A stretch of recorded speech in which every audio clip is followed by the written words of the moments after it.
أعوذ بالله من الشيطان الرجيم. بسم الله الرحمن الرحيم. ألف لام را تلك آيات الكتاب الحكيم.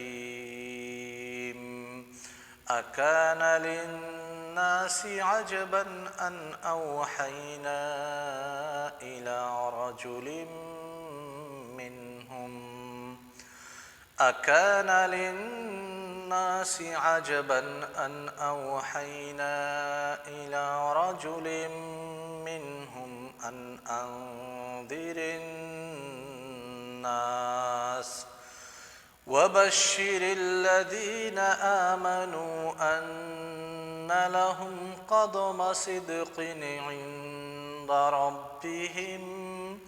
قال الكافرون إن هذا لساحر مبين. عزیز طلبہ، یہ سورہ یونس کی آیت نمبر 1 اور 2 ہے. ان آیات میں انزال وحی کے تعلق سے گفتگو کی جا رہی ہے، اور شروع میں کل کے درس میں آپ کو بتلایا گیا تھا کہ سب سے پہلے جس موضوع پہ آیت گفتگو کرے گی، یہ سورت گفتگو کرے گی، وہ موضوع وحی ہوگا. وحی کے تعلق سے لوگوں کے شبہات کیا ہیں، ان شبہات کا ذکر کیا جائے گا. اسی ضمن میں یہ آیت ہے اور اسی موضوع کے متعلق یہ آیت ہے. اللہ تبارک و تعالیٰ ارشاد فرماتے ہیں الف لام را. الف لام را یہ تینوں الگ الگ ہیں، الگ الگ کر کے پڑھے جاتے ہیں، ایک میں ملا کر کے نہیں پڑھے جاتے، اسی لیے ان کو حروف مقطعات کہا جاتا ہے. حروف مقطعات کے بارے میں مفسرین کرام رحمہم اللہ کا جو منہج ہے وہ بالکل واضح ہے کہ ان حروف کی کوئی تفسیر نہیں ہے، ان کے معانی اور مراد کو صرف اللہ تبارک و تعالی ہی جانتے. ساتھ ہی ساتھ یہ بھی وضاحت کرتے ہیں کہ حروف مقطعات کا نزول قرآن کریم میں صرف اسی مقصد کے لیے ہوا ہے کہ جس سے چیلنج کو ثابت کیا جا سکے. کیونکہ اللہ تعالیٰ نے چیلنج کیا قرآن کے مخالفین کو، ایک سورت لا کر کے دکھاؤ، ایک آیت لا کر کے دکھاؤ، ایک قرآن کریم لا کر کے دکھاؤ، قرآن کریم جیسی کوئی کتاب لا کر کے دکھاؤ، 10 سورتیں لا کر کے دکھاؤ، وغیرہ وغیرہ مختلف چیلنجز آئے. اہل عرب جو اتنے زیادہ فصیح اللسان بلیغ اللسان تھے، وہ لوگ قرآن جیسی کتاب یا قرآن کے ایک سورت جیسی کوئی سورت نہیں پیش کر سکے. تو اللہ تعالیٰ نے الف لام را نازل کر کے یہ ثابت کرنے کی کوشش کی ہے کہ قرآن بھی عربی حروف کے کلمات سے بنا ہوا ہے. وہی عربی حروف ہیں جن عربی حروف کو تم جانتے ہو، جیسے الف ہے، لام ہے، را ہے. تو گویا کی حروف مقطعات کے نازل کرنے کا مقصد اعجاز ہے. اعجاز یعنی چیلنج. اور یہ بات ہم طلبہ جب سے پڑھ رہے تھے، تقریباً جب تک پڑھتے رہے ابتدائی مراحل میں یا مرحلہ فضیلت تک، یہی بات بتلائی گئی کہ حروف مقطعات کا علم اللہ تبارک و تعالیٰ کے پاس ہے کہ اس کی تفسیر کیا ہے. لیکن ذہن میں ایک سوال پیدا ہوتا ہے، یہ اشکال پیدا ہو سکتا ہے کہ جیسے میں چائنیز زبان کو نہیں جانتا ہوں، میں چائنیز زبان کو نہیں جانتا ہوں، میرے سامنے کوئی ایک مقرر آئے، بہت ہی اچھا مقرر ہو، فصیح اللسان ہو، بلیغ اللسان ہو، چائنیز زبان کا، اور 5 منٹ آ کر کے تقریر کرے. 5 منٹ تقریر کیا چائنیز زبان میں، تی پو آؤں کیا. مجھے تو کچھ پتا نہیں چلا، کچھ بھی سمجھ میں نہیں آیا کہ وہ کیا بول رہا ہے. تقریر کرنے کے بعد وہ مجھ سے سوال کرے، کیا سمجھے تم؟ میں کہوں کہ بھائی آپ کی زبان میری سمجھ میں کچھ نہیں آئی، میں کچھ نہیں سمجھا. پھر وہ مجھے ڈانٹے، کیوں نہیں سمجھے تم؟ سمجھنا چاہیے. بہت بلید ہو، بہت کند ذہن ہو، تو میرا تعامل اس کے ساتھ کیسا ہوگا؟ میں کہوں گا ایسی زبان میں تمہیں خطاب کرنا چاہیے تھا مجھے جس زبان کو میں سمجھتا. اردو میں کرتے، عربی میں کرتے، ہندی میں کرتے، اس زبان کو میں سمجھ سکتا تھا، پھر تمہاری بات کا میں جواب دیتا. لہذا میں تو یہ سمجھتا ہوں تم نے 5 منٹ جو میرے سامنے اپنے لگائے اپنی فصاحت و بلاغت ظاہر کرنے کے لیے، وہ 5 منٹ تم نے میرا بھی برباد کیا، اپنا بھی برباد کیا، کیونکہ ایسے کلام کا کوئی فائدہ نہیں جس کا معنی سمجھ میں نہ آئے. یہ بات یہاں تک حقیقت ہے، کلیئر ہے؟ اب آگے چلتے ہیں. تو جب حروف مقطعات کا علم صرف اللہ تبارک و تعالیٰ کے پاس ہے، تو اللہ تعالیٰ نے قرآن کریم میں حروف مقطعات کا تذکرہ کیوں کیا؟ یعنی کیوں ایسی چیزیں نازل کی جو ہم مکلفین ان کا معنی تک نہیں سمجھ سکتے؟ اور کہا جاتا ہے کہ قرآن ہدایت کی کتاب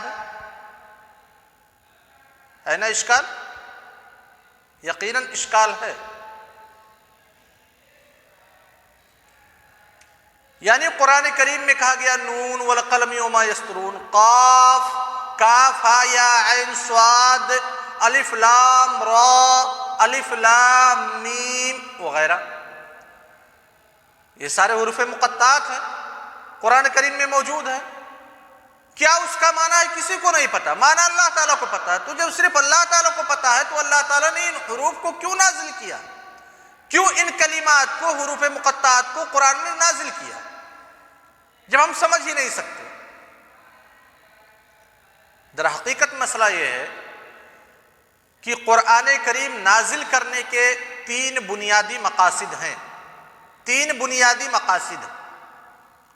سب سے پہلے مقصد ہے قرآن کریم کی تلاوت کرنا. اسی لیے جو آدمی قرآن کریم کو نہیں سمجھتا ہے، عربی زبان نہیں سمجھتا ہے، اگر وہ قرآن کریم کی تلاوت کرتا ہے تب بھی اس کو تلاوت پہ ثواب ملے گا. اللہ کے رسول صلی اللہ علیہ وسلم نے مثال دی تھی کہ جب قرآن کریم کی ایک حرف کی تلاوت کی جاتی ہے تو ایک حرف پہ 10 نیکیاں ملتی ہے.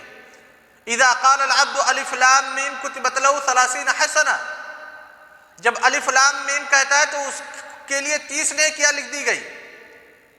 پھر اس کے بعد وضاحت کی کہ الف ایک حرف ہے، لام دوسرا حرف ہے، میم تیسرا حرف ہے، ہر ایک حرف کے بدلے 10 نیکیاں. تو قرآن کا ایک مقصد ہے قرآن کریم کی تلاوت کرنا. اگر ہم حروف مقطعات کا معنی نہیں سمجھ رہے ہیں اس کے باوجود بھی قرآن کریم کی تلاوت کر رہے ہیں تو قرآن کے نازل کرنے کے جو 3 مقاصد ہیں ان میں سے ایک مقصد کی تکمیل ہو رہی ہے. دوسرا مقصد ہے قرآن کریم کو سمجھنا، اور تیسرا مقصد ہے اسی کے مطابق عمل کرنا. اب جس طریقے سے قرآن سمجھنے والے کے لیے ہم شرط نہیں لگا رہے ہیں کہ آپ اس پہ عمل کر کے بھی دکھائیے، اسی طریقے سے قرآن کی تلاوت کرنے والے کے لیے ہم شرط نہیں لگا سکتے کہ آپ قرآن کو سمجھ کر کے دکھائیے. تینوں شروط ہیں. بہتر یہ ہے کہ ایک قاری کے اندر ان تینوں شروط کی تکمیل ہو جب قرآن کی وہ قرأت کرے، تلاوت کرے، لیکن ایک شرط دوسرے شرط کے اوپر ڈیپینڈ نہیں ہے کہ اگر ایک شرط فوت ہو گیا تو دوسرا شرط مفقود ہو جائے گا، دوسرا شرط مفقود ہو گیا تو تیسرا شرط مفقود ہو جائے گا. یہ سارے کیا ہیں؟ قرآن کریم کے بنیادی مقاصد ہیں. یہ مقاصد ایک دوسرے کے اوپر ڈیپینڈ نہیں ہے. جیسے نماز کی ادائیگی، یار روزہ لے لیتے ہیں. روزہ کے جو بنیادی مقاصد ہیں، تقویٰ کا حصول، برائیوں سے دوری، شہوت سے دوری، یہ بنیادی مقاصد۔ شہوت سے دوری، تقویٰ کی دلیل کیا ہے؟ یا ایھا الذین آمنوا کتب علیکم الصیام کما کتب علی الذین من قبلکم لعلکم تتقون۔ لعل عموماً جب قرآن کریم میں استعمال ہوتا ہے تو وہ تعلیل کا فائدہ دیتا ہے، جیسا کہ علماء اصول ذکر کرتے ہیں۔ لعلکم تتقون یعنی روزہ فرض کرنے کا مقصد کیا ہے؟ تقویٰ۔ یہ مقصد ہو گیا تقویٰ۔ شہوت پہ کنٹرول، اللہ کے رسول صلی اللہ علیہ وسلم کی حدیث، یا معاشر الشباب من استطاع منکم الباءۃ فلیتزوج ومن لم یستطع فعلیہ بالصوم فإنہ لہ وجاء۔ جو شادی کرنے کی استطاعت نہیں رکھتا ہے وہ روزہ رکھے۔ کیوں روزہ رکھے؟ کیونکہ روزہ شہوت کو کنٹرول کرتا ہے۔ دو بنیادی مقاصد ہو گئے، ایک انسان روزہ رکھ رہا ہے، شہوت کا کنٹرول تو ہے لیکن تقویٰ نہیں حاصل ہو رہا ہے، اسے تقویٰ نہیں حاصل ہو رہا ہے۔ تقویٰ کے حصول کا جو مقدار ہے 100% ہونا چاہیے، اس کے پاس صرف 5% حاصل ہوتا ہے۔ کہیں کہیں پہ اللہ تعالیٰ کے عذاب سے ڈرتا ہے، نہیں تو کوئی پرواہ نہیں کرتا، لیکن روزہ رکھ رہا ہے تو کیا کہا جائے گا؟ روزہ مت رکھو کیونکہ تمہیں تقویٰ نہیں حاصل ہو رہا ہے۔ یا روزہ رکھ رہا ہے، کھانے پینے جو بھی مفطرات صیام ہیں ان سے اجتناب کر رہا ہے، عبادت بھی کر رہا ہے، لیکن اپنی شہوت پہ کنٹرول نہیں کر پا رہا ہے۔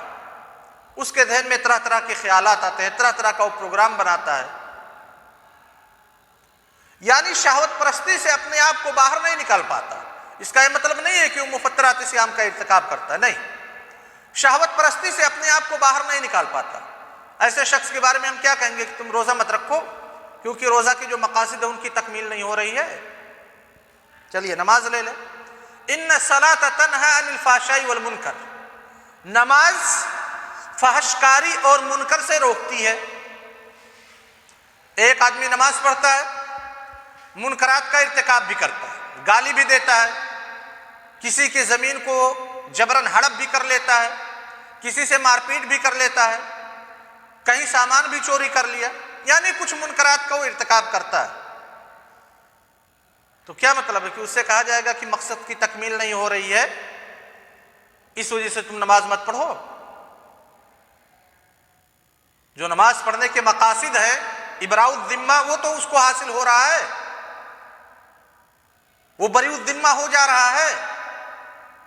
نماز پڑھنے کے جو مقاصد ہیں، فواحش سے بچنا، نماز کی جو ثمرات ہیں فواحش سے بچنا، اگر نماز پڑھ کر کے وہ فواحش سے اپنے آپ کو بچا لے رہا ہے تو گرچہ جو دیگر منکرات ہیں ان کا اس سے ارتکاب ہو جا رہا ہے۔ ایسے ہی ہے حروف مقطعات کہ قرآن کریم کے جو نازل کرنے کے 3 بنیادی مقاصد ہیں، ضروری نہیں کہ ان 3 بنیادی مقاصد کا بیک وقت پورا ہونا پایا جائے، ان تینوں میں سے اگر کوئی ایک بھی پایا جا رہا ہے تب بھی قرآن کریم کا مقصد حل ہو رہا ہے۔ بہتر تو یہ ہے کہ تینوں پایا جائے، لیکن اگر تینوں بیک وقت نہیں پائے جا رہے تو ضروری نہیں کہ آپ قرآن کی تلاوت کو چھوڑ دیں، قرآن سے اپنا ناطہ توڑ لیں۔ ایسے حروف مقطعات ہیں کہ گرچہ ہم حروف مقطعات کے معانی کو نہیں سمجھ سکتے جو قرآن کا دوسرا مقصد ہے، تو جب معانی نہیں سمجھتے تو اس کے مطابق عمل بھی نہیں کر سکتے جو قرآن کا تیسرا مقصد ہے، لیکن ایک مقصد حاصل ہو رہا ہے، وہ ہے قرآن کریم کی تلاوت، قرآن کریم کی تلاوت۔ یہ امید کی یہ بات واضح ہو گئی ہوگی۔ بعض ہمارے علماء نے ایک بات ذکر کی ہے کہ جو حروف مقطعات ہیں ان کے نازل کرنے کا مطلب چیلنج، جیسا کہ شروع میں نے بتلایا کہ جس طرح سے تم الف لام را عربی حروف جانتے ہو، انہی حروف کا مجموعہ ہے قرآن، لہذا تمہارے اندر ہمت ہے تو قرآن جیسی کتاب پیش کر دو۔ لہذا حروف مقطعات چیلنج کے لیے نازل کیے گئے، لیکن یہ بات بہت زیادہ قابل اعتبار نہیں، کیونکہ قرآن کا جو چیلنج ہے نا، جہاں پہ تحدی کی بات کی گئی ہے وہاں پہ الفاظ اور معانی دونوں ایک ساتھ شامل ہیں۔ یعنی قرآن نے جو چیلنج کیا ہے الفاظ اور معانی دونوں کے ساتھ چیلنج کیا ہے، صرف الفاظ کے ساتھ چیلنج نہیں کیا ہے۔ اور جو لوگ کہتے ہیں کہ چیلنج کے لیے ہے انہیں ذرا علماء اصول فقہ کی کتابوں کا مراجعہ کرنا چاہیے کہ جب علماء اصول فقہ گفتگو کرتے ہیں قرآن کے موضوع پہ هل القرآن اسم لللفظ والمعنى معا او اسم لللفظ او اسم للمعنى فقط، اگر یہ حروف مقطعات بطور چیلنج نازل کیے گئے قرآن کریم میں، اللہ تبارک و تعالیٰ نے کہا نون چیلنج پیش کرو جیسی کتاب، جو کفار تھے اتنے بڑے بڑے فصیح تھے وہ کہہ دیتے با، ہو گیا چیلنج قبول کر لیا ہم نے۔ آپ نے نون کہا، نون کا کوئی معنی نہیں، اللہ تعالیٰ بہتر جانے، با ہم نے با کہہ دیا، اس کا کیا معنی ہے میں بہتر جانتا ہوں۔ کہہ دیتے تا، لیکن ان لوگوں نے کیا ایسا نہیں، نہ تو با کہا، نہ تو تا کہا، نہ تو سا کہا، کیونکہ ان کو پتا ہے کہ صرف الفاظ کے ذریعہ سے چیلنج نہیں کیا جا رہا ہے، اگر ہم با کہیں گے تو اس با کا کوئی معنی ہمیں بتلانا پڑے گا۔